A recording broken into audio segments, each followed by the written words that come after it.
Okay, great. Hello everybody, John Ryan is my name. Unfortunately the session today is going to be in English.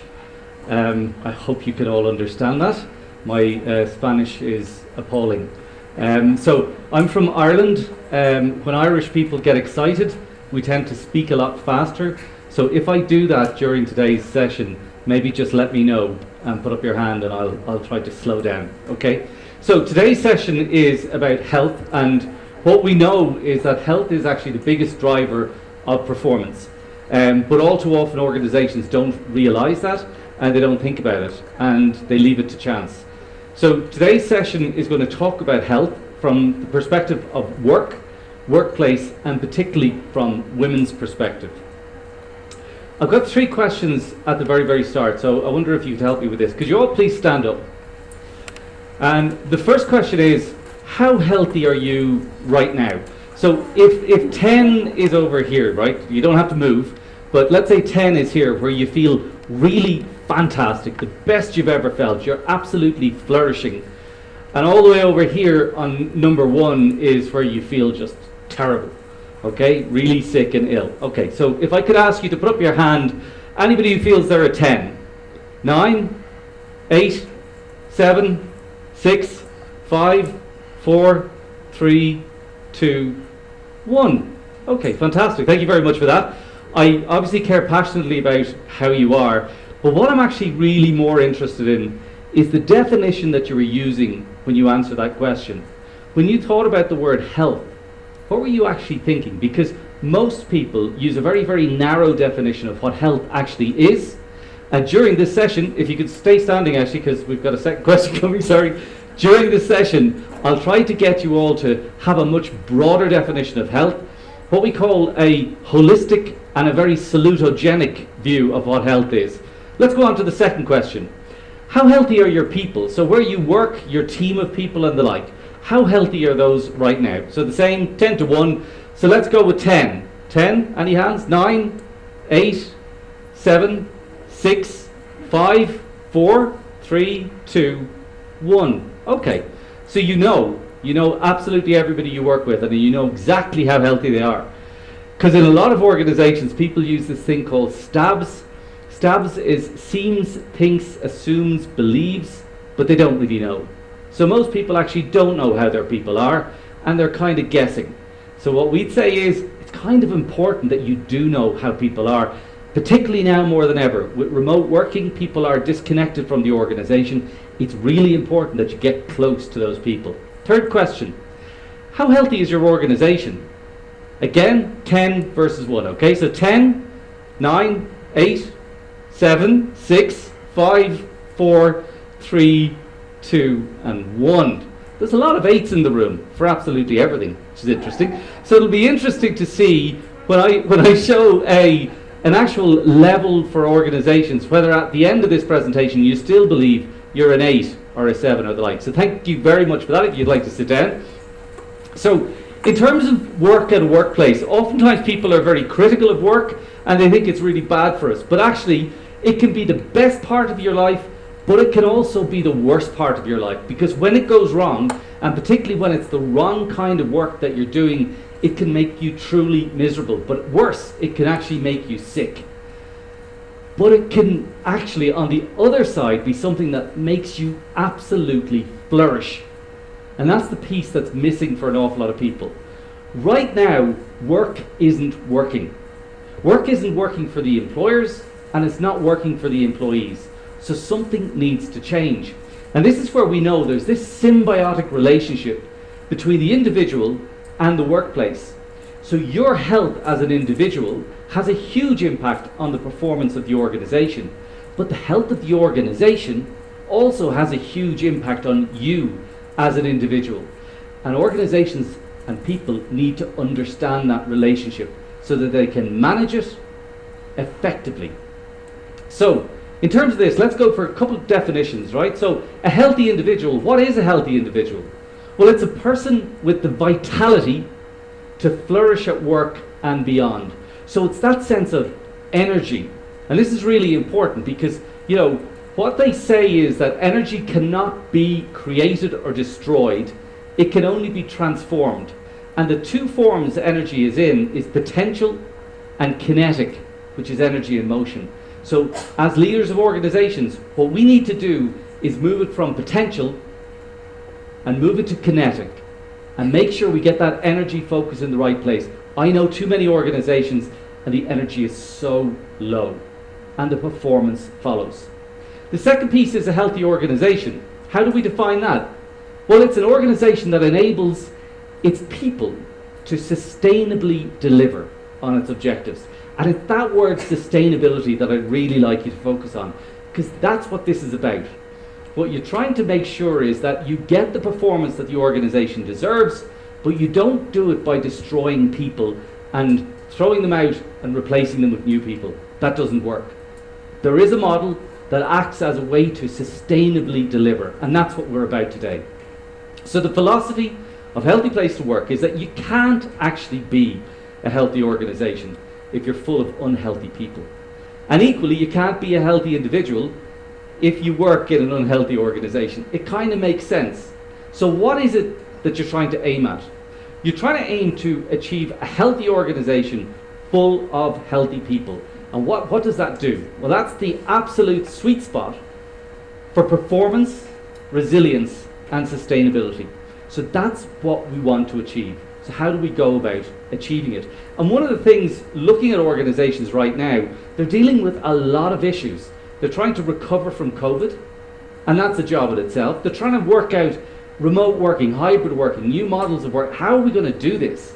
They're also dealing with a lot of mental health issues, because the people who left the workforce 24 months ago are not the same people who are coming back now. Those are different people because they've been through a lot. And organizations have to understand that there's a lot of trauma that they're going to have to help people through. Sustainability, purpose, gender disparities, all of these things are things that organizations are trying to figure out which gets priority. And what we're saying is, they all come under the heading of health. So if you actually manage the health of your people and manage the health of your organization, you're actually dealing with all of the priorities that actually matter. I hope that makes sense to you, does it? Great. Is my speed okay? Yes. Fantastic. So when we were building the model of Healthy Place to Work, we came across a guy called Aaron Antonovsky. And Aaron Antonovsky is an American-Israeli sociologist, and he did his best work on particularly women who were in concentration camps during the war. They had been through something incredible. But some of them were still able to, afterwards, live pretty normal lives. And he was trying to figure out what made these women so resilient in the face of such horrors. And what he actually discovered was that the whole world was looking at health in a particular way. Health as the absence of illness. So I'm healthy if I'm not ill. But he was saying that's a pathogenic way of looking at health. It's saying I'm trying to run away from negative things and pathogens. But what he wanted to do was move to a salutogenic approach to health. And what that does is, it's saying what are the things that make you all individually really healthy and robust and resilient, so that if bad times come knocking on your door, you're actually going to be able to get through it. And that's what's really important. With COVID, you know, we can't constantly run away from COVID. What we need to do is become really, really strong individuals, so that if COVID comes knocking on our door, we're able to manage through it. There are certain people, obviously, in this world who are very fragile, have underlying health conditions, and they do have to protect themselves because they're not physically up to it to actually get through. So they have to protect themselves. For the rest of us, we're going to have to become really, really strong. And there's a whole range of things that we're going to have to become. Strong physically, mentally, emotionally, spiritually, the whole ambit. So the thing that at the back of this salutogenic approach, and I really would love if you guys leave this presentation today saying, this is the approach I need. I need, if I'm a leader, to be a salutogenic leader. If I'm a manager, I need to be a salutogenic manager. If I'm an individual, I need to actually figure out what are the things that'll make me stronger, so that tomorrow I'm a little bit stronger than today. Next week I'm even stronger again. That's it. You're not just going to the gym and pumping weight, but you're doing a whole range of things, and I'll show you what they are. But the interesting thing that Aaron Antonovsky focused on was a thing called coherence. And I know this is a little bit of a difficult definition, but if you just bear with us, we're coming to understand health not as the absence of disease, rather as the process by which individuals maintain their sense of coherence. That is, a sense that life is comprehensible, manageable, and meaningful, and the ability to function in the face of changes in themselves and also their environment. Now, you each individually have an ideal version of who you are, and then there's the real version of who you are. And what we've found is there's an awful lot of people at work who actually find themselves in a job that they hate. So they're never actually going to be truly healthy people if they're in a job that they really hate, because we spend way too much of our life working to really hate our jobs. There was a film called Sixth Sense. I don't know if you know it. There's a little boy in it and he says, "I see dead people." And for me, for the last 30 years going into workplaces, I look at people in their eyes and I see dead people. Because they're, and you go like, "Talk to me about your job." "I hate my job. I hate my manager. I hate my work. I hate my role. I hate every day. I hate the leadership. I hate the culture." And you go, "Whoa, why are you here?" "Because I need the money." Can you imagine if that's it? That's the only reason. And those people have a deep resentment. And resentment is a really negative thing to have in your life. That leads to dis-ease and a dissonance. What we know is the best and healthiest people are the people who are aligned between their ideal self and their real self. They've actually found an organization that's really good for them, that naturally they can do the work. And it brings them a sense of purpose and meaning. And they hit this thing called flow, which is this intense work where we lose, I don't know if you have experienced it, but it plays into all your talents naturally, but you're stretched to a level that you lose sense of time. And suddenly you're kind of going, "Is this me? I'm doing this? This is fantastic." Often football players sometimes get into that. They see passes that you kind of go, "How did anybody see that?" And they just seem to connect with each other. That's what flow is. And that's when you have that perfect role in life. That's what coherence is. So if you're doing things constantly which are against you as an individual, as a person, that's going to hurt and that's going to cause to disease and leave yourself open to getting sick. So that's salutogenesis. Please remember it because it's so, so important. So in terms of the model then that we look at, I said, we asked the first question, how healthy are you? What were the things you were actually thinking of? So we've broken it down into mental health and physical health. So the first part is that part around purpose that I'm talking about. And this is actually saying, is the organization a place where I can actually truly be well?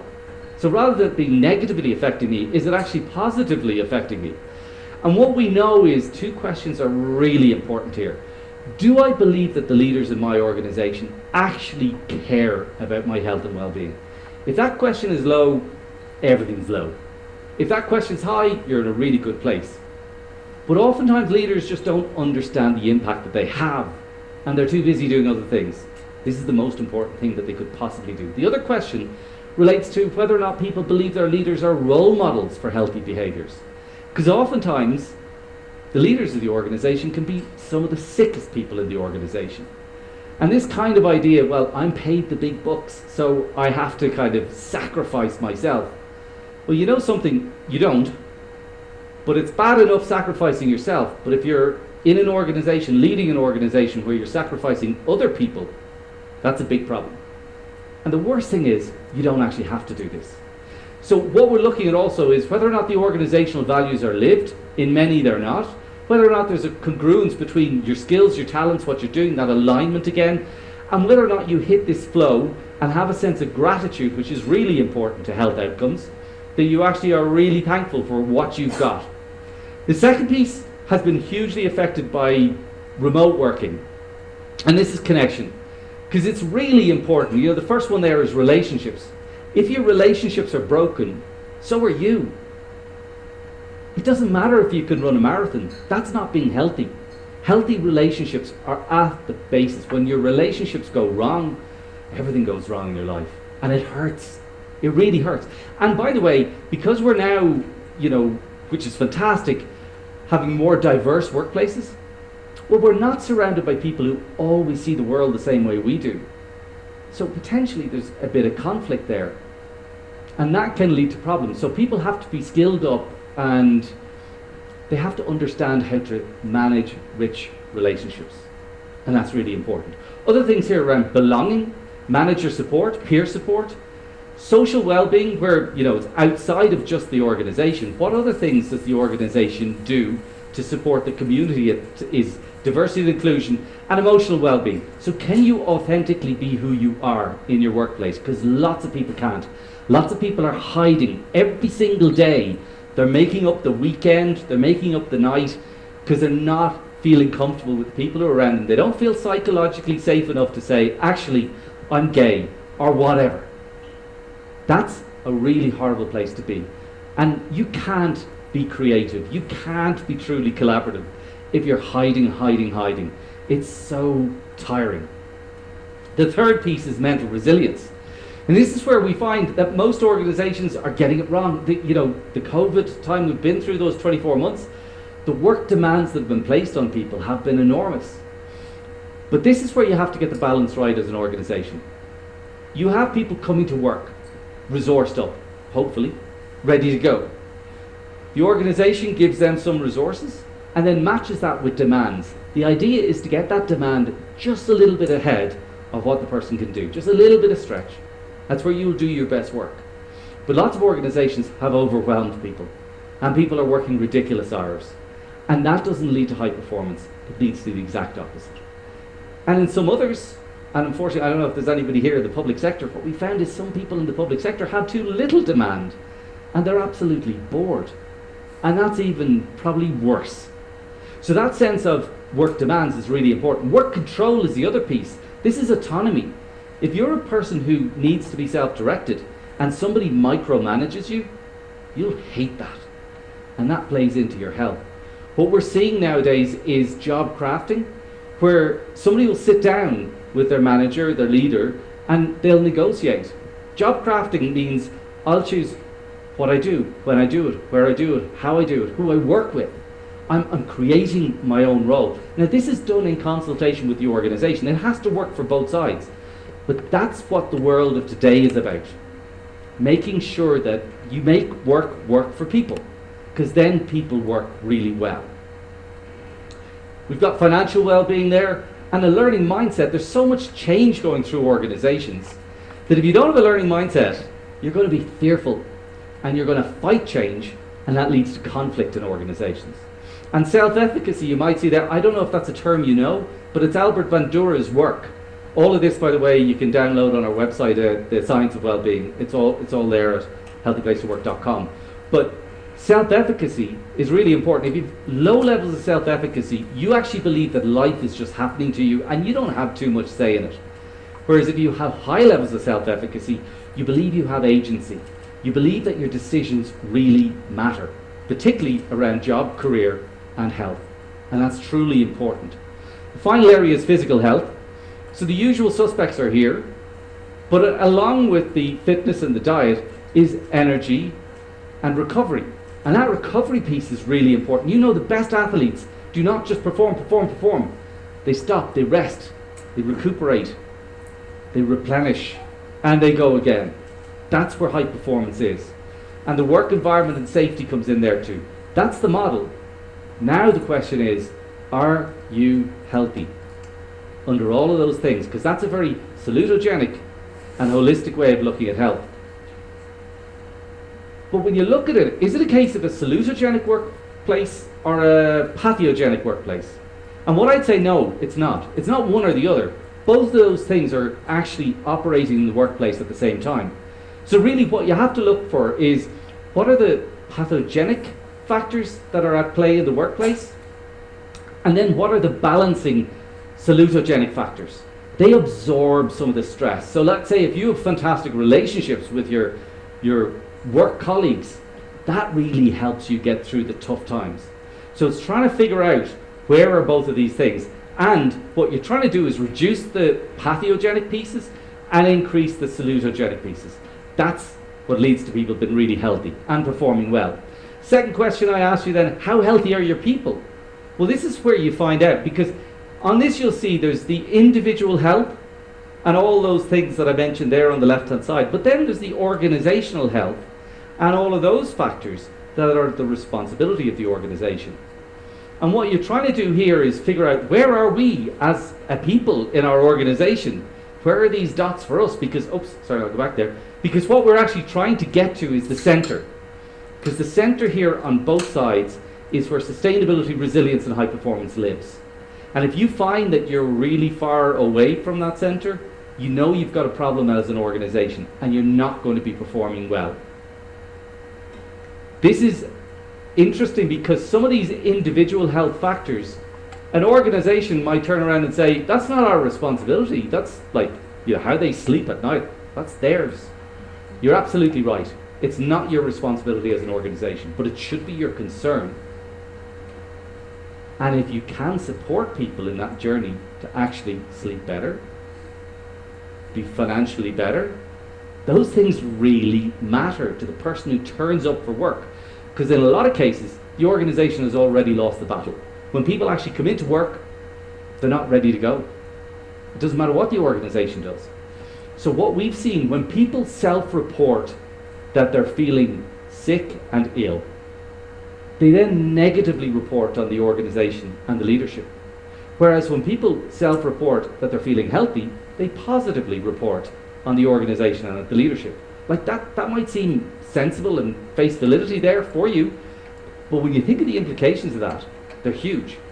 So what that actually means is that those people who, when I feel healthy, I think the organization is good and their leadership is good, which means then I become more creative, collaborative, productive. I perform. There's less conflict. Whereas if I'm feeling pretty sick, I then let that play out in my performance and I become a destructive force in the organization. And that's happening all over the place. And what we find is, I asked you that last question about the organization, is it a healthy organization? What we find is that organizations are getting this wrong. What we find is that in a lot of cases they take a very tactical approach to workforce health. It's kind of like over there with HR. And what they do is they have an ad hoc, event-based, programmatic, so we'll have a well-being day. To hell with the other 364. You can be sick then. Like, where is the sense of the well-being day? I'm really sorry if you guys have well-being days. Really sorry.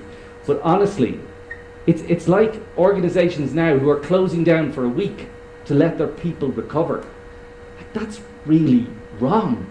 It means the model they're operating is not sustainable. The organizations who are constantly giving out those great apps, Calm and Headspace, but that's not dealing with the core issue at play. That's putting a plaster on it. You have to deal with the core issues in your organization. So rather than awareness building and focusing on reduced illness and absence and attrition, you got to shift this over and become much more strategic, much more long-term and ongoing in terms of what you're doing. This is culturally based. That's where most of the things. So rather than having a program, you look at the systematic things in your organization that are causing people to get sick, and you change them systematically. And this is about having data so that you can make evidence-based decisions. This isn't just, I hope, I think, I believe. This is, I know. I know the figures and I know what's going on and I know what we need to respond to right now. And the CEO should own this. If they really are worth their salt, the CEO should want this number every quarter, because it's the canary in the coal mine. It tells you where the organization is going and all of the risks it faces. And this is then changing away from focusing on illness and absence and attrition. You're now focusing on work capacity, resilience and sustainability. Now the difference in that is huge. So if I just ask you very quickly, have a look at this. We've identified 7 things that really seem to be at play here, right? Leadership, ownership, investment, the general approach, intervention, how it shows up, and the view that the employer has of the employee, right? And what we'll call it is stage 1, 2, 3, all the way across to 5. So beginner, initiator, adopter, expert, and then a black belt in workforce health. So where will you and your organization actually be on this? Well, let's have a look at the first one. Leadership. The first one's they don't really have any interest. Second ones, they kind of have a passing interest and they're starting to see the importance. And they're actually seeing that there is a relationship. Maybe they don't make this relationship between business and the outcomes of business. But then stage 3, they suddenly kind of get it. And they now really become very supportive of it. And they see the connection between the overall performance of the organization and this. Third one, or the fourth one, they become really committed to this. And they kind of go, okay, now I absolutely see this as crucial. And the fifth one, they become these people who just want to go out and talk to everybody about this and how important workforce health is as a driver of performance. And they use data and they use the evidence base. In terms of ownership, you get from no one takes ownership to maybe health and safety, maybe HR, all the way across to where the CEO takes ownership of this. And everybody in the organization feels they're on a journey to become healthier, because my health impacts your health. Investment, we go from no budget to a case where we're saying it's a large ring-fence budget. I don't care what happens in the organization, nobody's touching this budget because it directly affects performance. What about the approach? We go from actually we don't have a plan for workforce health all the way across to saying we've built a collaborative plan. There's data in there, it's facts, and we know exactly what we're doing for the next year. Interventions move from health and safety legislation, trying to stay on the right side of the law, to actually where you're responding to presenting issues, cohort-based, looking at the different sections of your organization split up. How are we dealing with the presenting issues? How does it show up? Accident data over there, I just want to try and make sure they stay again on the right side of the law, all the way across to where here, this is what I'm talking about, the workplace of right now and into the future is one that's very individualized and personalized to the individual. And that's the future. And then how does it show up? I don't know whether this is the way for your organization. Do your leaders see people as replaceable resources? Yeah, like if they're not working out, if they leave, who cares? We'll just get more. Okay, that's very, very dangerous. But you go all the way over to where you're thinking of them as human beings are really valuable individuals. That's where you're winning. So I'm not going to ask you to put up your hands as to what you are, but it's a nice way of sort of giving you an idea of where you are as an organization. That's the key thing here. There's a shift that's happened. Organizations used to force employees to fit their lives around their work, but now the great organizations are actually supporting employees to fit their work around their lives. And that means more to women than anything else. That's why we actually believe 2022, and we've been saying this from the start, should be the year for women's health in the workplace. And oftentimes when you do this, you have people saying, well, hold on now, shouldn't it be for everybody's health? Yes, absolutely it should be for everybody's health. But the reality is, the last 24 months has disproportionately really negatively affected women. Women are the carers in society. Women do most of the unpaid work.